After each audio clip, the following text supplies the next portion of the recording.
Well, hello my YouTube friend. Today it is my utter pleasure to present you this video that might be even shorter this time than the 15 minutes I usually allow myself to do because I already made a video about this beauty right here and I wanted to make an update video about this one and to present you this knife that is no less than my regular EDC since I would say not the very first minute because that wouldn't be true.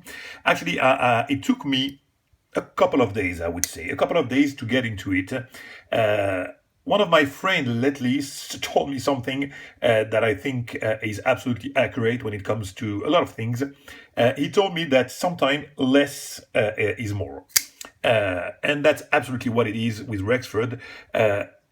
In order to give you some thrills, it doesn't need that much. You see, a full titanium scale, a simple draw point, blade, nothing crazy, from the start. I mean, when you look at it like that, for the aficionados, of course, you will be excited by looking at this knife. But, when I got it, it was kind of slim, that I like sturdy, big things usually.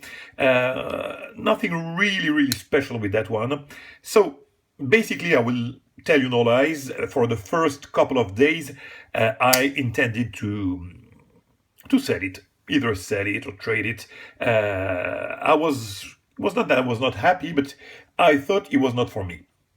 Then after that, a couple of days after, I said, what the heck, I'm going to carry it and see how it goes. And it grew on me by the, I would say by the hour almost, by the hour. To get to a point now that I can't see myself, I cannot see myself uncarry this knife. I mean, it's stuck in my pocket. And I use it, I mean, for a light carry, of course. I'm not going to pry.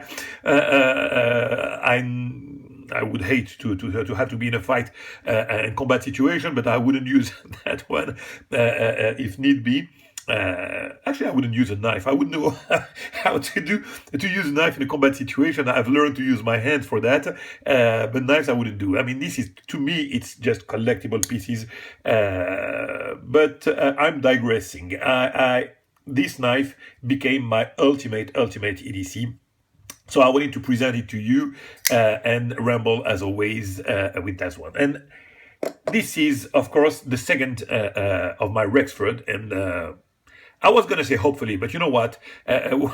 For those of you who will watch my video, you probably know that there is a third one, pretty epic on its way, and I will be very much a happy man when I will get this collection of 3 anytime soon. So expect probably most definitely a video when it will get there. So this one I presented to you. I'm in awe of this knife. I'm not gonna make a video again about this one.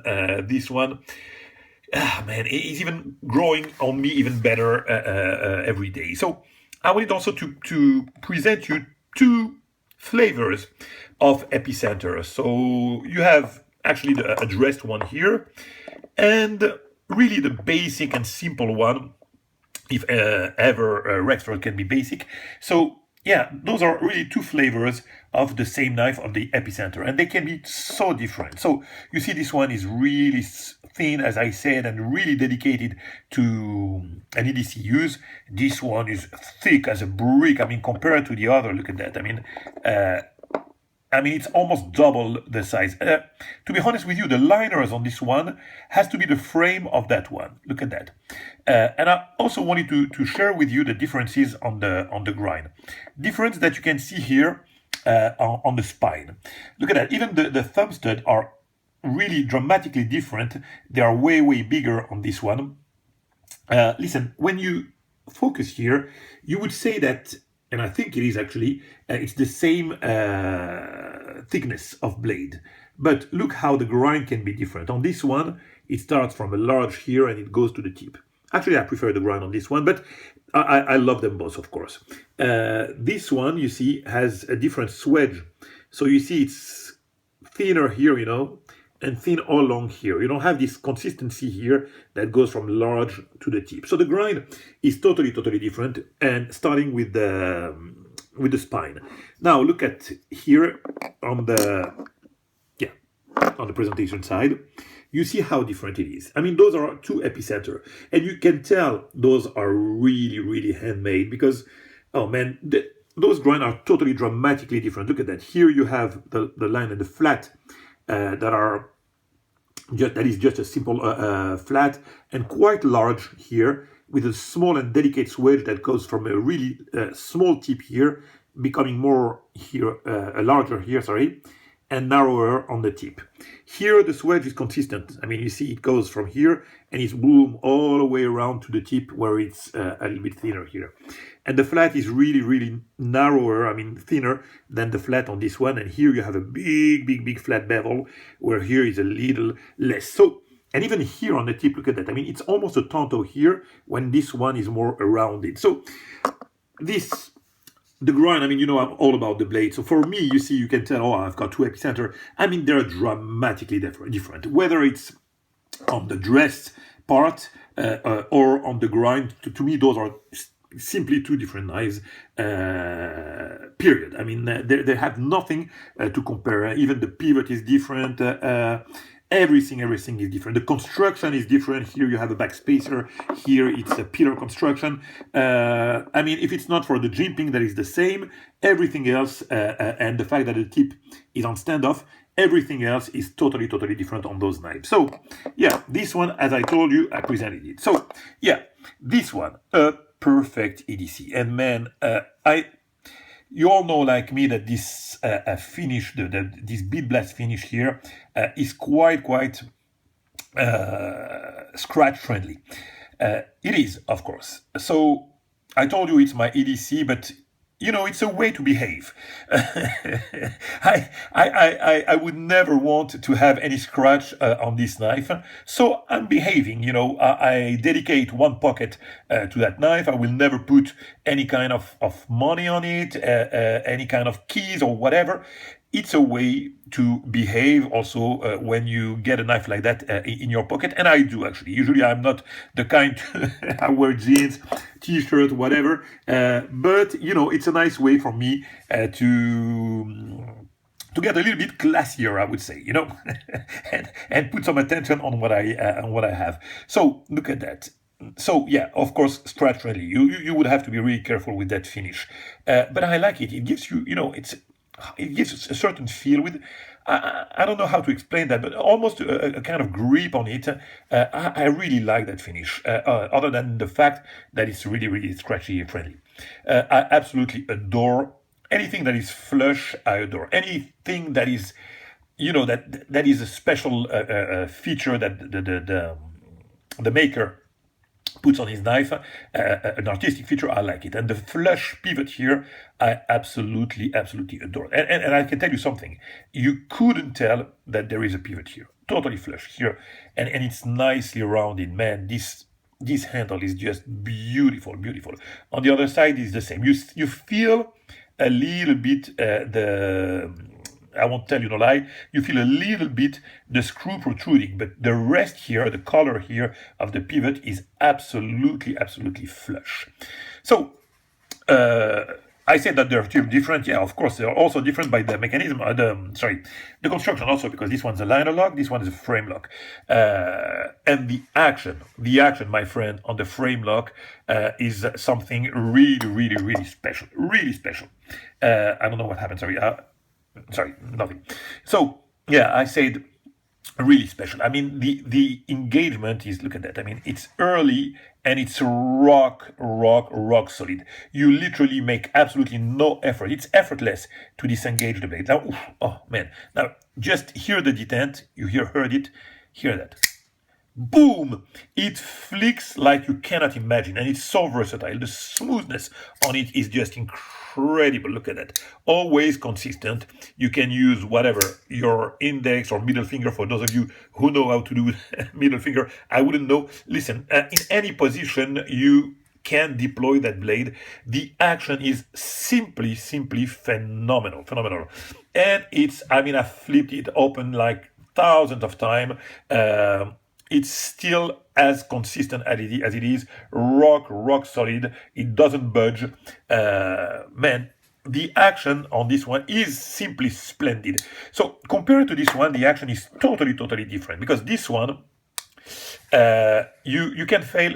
Look at it. I can fail. You see, because this one, the ratio between the detent and the smoothness is done in a way that you can operate it like that. You can really deploy it like really smoothly like that. This one, you will have to break the detent. The ratio is more on the stronger detent, so more to flick it open.